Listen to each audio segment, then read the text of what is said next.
Olá pessoal, meu nome é Vania Alcântara, eu estou aqui com um novo canal VDA News e pretendo nesse canal fazer um misto de várias coisas. Vou começar agora, a primeira coisa que eu quero pôr é algo sobre Deus, algo sobre Jesus e provavelmente outras coisas, assim como eu gosto muito de história do Brasil, eu gosto notícias do dia a dia, principalmente as notícias boas, né?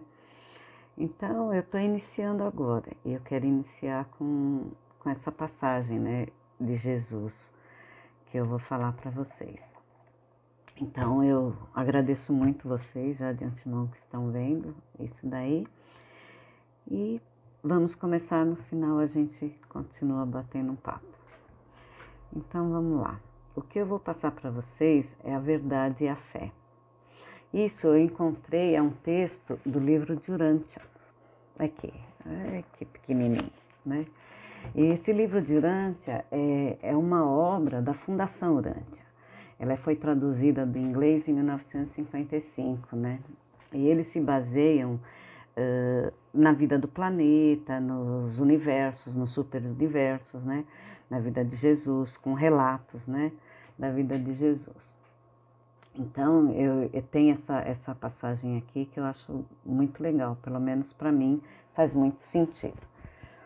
Então, vamos lá. Jesus, em suas andanças, a gente sabe que pela própria Bíblia também, que Jesus andava de cá para lá, ia para Cafarnaum, Galileia, onde passava, né? E ele conversava sempre com as pessoas, inclusive com as crianças também, né? A gente tem isso daí na própria Bíblia. Então, e numa dessas andanças de Jesus, nessas caminhadas, né, que ele fazia caminhadas, ele encontrou Nabom. Nabom, um judeu grego, né, que era o primeiro entre os líderes do principal culto dos mistérios de Roma, o mitriaco, né, chamavam ele. Ainda que esse alto sacerdote do mitraísmo tenha tido muitas conferências com o escriba de Damasco, ele foi influenciado de um modo mais permanente pela conversa que eles tiveram certa noite sobre a verdade e a fé. Nabom havia pensado em fazer de Jesus um convertido e chegou mesmo a sugerir que ele retornasse à Palestina como um instrutor mitraico. Ele mal percebera que Jesus o estava preparando para transformar-se em um dos primeiros convertidos ao Evangelho do Reino. E formulada em uma maneira moderna de dizer a essência do ensinamento de Jesus é a seguinte. O mitraísmo, naquela época, era uma religião pagã, né, na época de Jesus. Então, vamos lá. A verdade.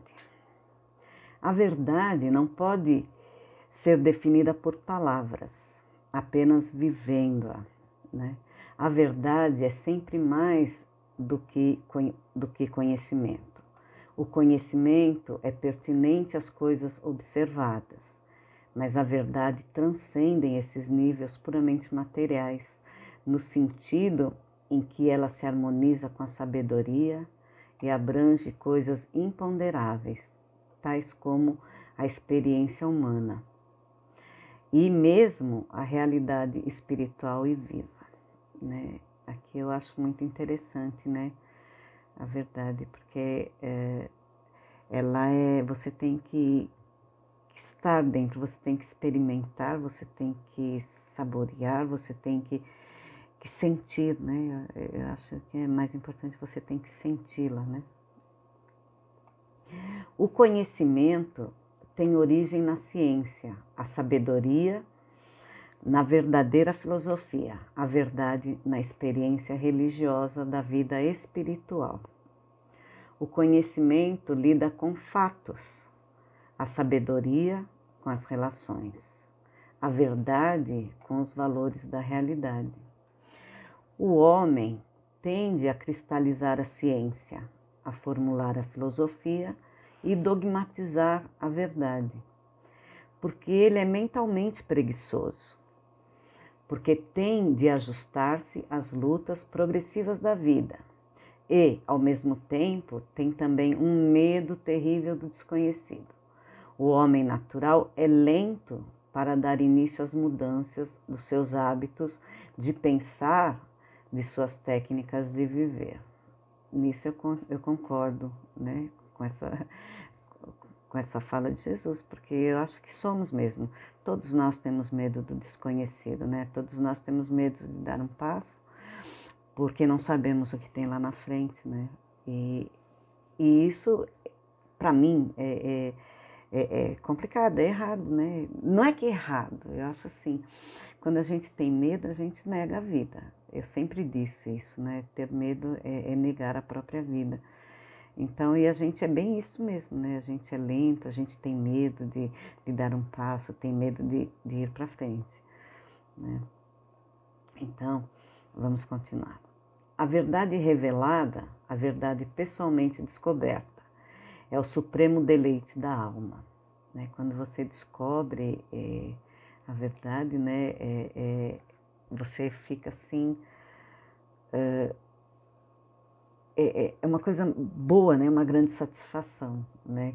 Que você tem, que esse deleite da alma é quando você tem uma grande satisfação com alguma coisa. Da alma humana. É uma criação conjunta da mente material e do espírito residente. No caso, esse espírito aqui que eu tenho comigo, que o espírito residente é a nossa centelha, né? Aquela que a gente tem junto a Deus, né? Que Deus tem em todo ser humano, tem a sua centelha divina. A salvação eterna para essa alma que discerne a verdade e que ama a beleza. Fica assegurada por aquela fome e sede da bondade, que levam esse mortal a desenvolver uma unicidade no propósito de fazer a vontade do Pai, de encontrar Deus e de tornar-se como Ele. Nunca há conflito entre o verdadeiro conhecimento e a verdade. Pode haver conflito entre o conhecimento e as crenças humanas, crenças matizadas pelo preconceito, distorcidas pelo medo e dominadas pelo pavor de encarar os fatos novos de uma descoberta material ou do progresso espiritual. A verdade, contudo, nunca pode tornar-se uma posse do homem, fora do exercício da fé. E isso é verdade, porque os pensamentos, a sabedoria, a ética e os ideais do homem nunca se elevarão mais alto do que a sua fé. A sua esperança sublime e toda essa fé verdadeira é baseada na reflexão profunda, na autocrítica sincera e na consciência moral descomprometida. A fé é a inspiração da imaginação criativa impregnada pelo Espírito. A fé no sentido de libertar as atividades supra-humanas na chama divina, o germe imortal que vive dentro da mente do homem, que é o potencial da sobrevivência eterna. As plantas e os animais sobrevivem no tempo pela técnica de passar de uma geração a outra partículas idênticas de si próprio. A alma, a personalidade do homem, sobrevive à morte do corpo pela associação de identidade com essa chama residente de divindade, a qual é imortal e funciona para perpetuar a personalidade humana em um nível de continuidade mais elevado da existência em progressão no universo. A semente oculta da alma humana é um espírito imortal. A segunda geração da alma é a primeira de uma sucessão de manifestações da personalidade, de existências espirituais e progressivas, terminando apenas quando essa entidade divina alcança a fonte da sua experiência, a fonte pessoal de toda a existência de Deus, o Pai Universal. A vida humana continua, sobrevive porque tem uma função no universo, a missão de encontrar Deus.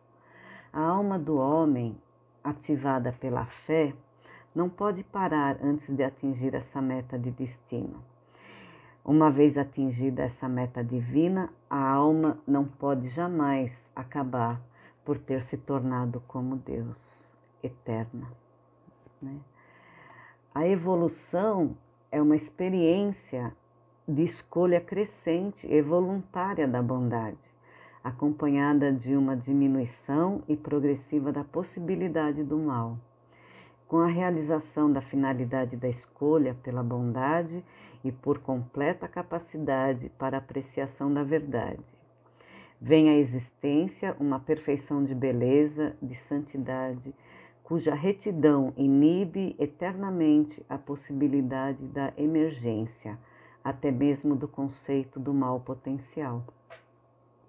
Essa alma conhecedora de Deus não projeta nenhuma sombra do mal, quando funcionando em um nível tão elevado de bondade divina. A presença do Espírito, a presença do Espírito do paraíso na mente do homem constitui uma promessa de revelação e uma promessa de fé em uma existência eterna de progressão divina para toda alma que busca encontrar identidade com o Espírito imortal, o fragmento do Pai universal. A característica do progredir no universo é a liberdade cada vez maior da personalidade, porque a liberdade está associada ao alcance de níveis progressivos, cada vez mais elevado da autocompreensão, bem como da autorrestrição voluntária consequente. O alcançar da perfeição na autorrestrição espiritual iguala-se ao completar da liberdade no universo a libertação pessoal. A fé encoraja e mantém a alma em meio à confusão dessa orientação inicial. Em um universo tão vasto, enquanto a prece transforma-se na grande unificadora das várias inspirações da imaginação criativa e dos impulsos dados pela fé, dentro de uma alma que tenta identificar-se com as ideias do Espírito da presença divina, residente e solidária. Ainabon ficou bastante bem impressionado com essas palavras. Como estivera no mais, com todas as conversas que tinha tido com Jesus, essas verdades continuaram a arder no fundo do seu coração. E ele foi de muita ajuda para os pregadores do Evangelho de Jesus a chegarem posteriormente. Ou seja, Jesus encontrou Nabon antes até dele encontrar, né, os pregadores dele, deles terem os 12 apóstolos, né? Então, fica aqui essa reflexão aí para vocês. Eu acho isso muito legal, muito importante, pelo menos para mim, né? E eu agradeço a vocês. E eu vejo assim, como meu primeiro vídeo, né, no meu novo canal. Eu tenho um outro canal que eu prefiro deixar como particular, mas nesse canal agora, onde eu pretendo pôr várias coisas, né? Ele é mix porque ele vai participar de várias coisas, do que eu gosto, né? Daquilo que eu acho importante, daquilo que eu acho que pode trazer algo para vocês, para alguém, né? Pelo menos para alguém pode trazer algo, né? De alguém. E fico feliz por vocês estarem vindo. Gostaria que, se vocês que estão vendo, que viram, né, gostassem, deixa aí um comentário, dê um like, né? Compartilhem se vocês quiserem passar isso para alguém, né? Se inscrevam no canal, porque ele não vai ter nenhum inscrito. E vamos, se vocês gostarem, eu vou estar aí. Eu deixo aí meu e-mail, né? Para que vocês possam se comunicar, dizendo, sei lá, o que vocês gostariam que eu pudesse falar para vocês, né? Eu vou fazer também um tour aí da minha vida. Eu sou uma pessoa de 63 anos, vivi na época dos militares, né? Tenho um, um, uma história aí por trás, né? Uma coisa que a gente pode até falar daqui para frente. Gosto muito da história do Brasil, como eu já havia falado no começo, e gosto muito das mulheres, gosto muito da Princesa Isabel, gosto muito da nossa imperatriz, né? Da Leopoldina, da Dona Maria Cristina, a segunda imperatriz, né? A esposa de Dom Pedro II, que pouco se fala dele, né? E ele foi muito importante para o país. Ele foi muito importante para o nosso Brasil. Então, eu pretendo seguir essa linha. E também notícias, né? Notícias do que acontece, notícias que tem por aí, de canais assim, de jornais idôneos, né? De jornais assim onde você possa confiar as notícias, né? Onde não seja essas notícias falsas, onde não a gente tem a oportunidade de aprender.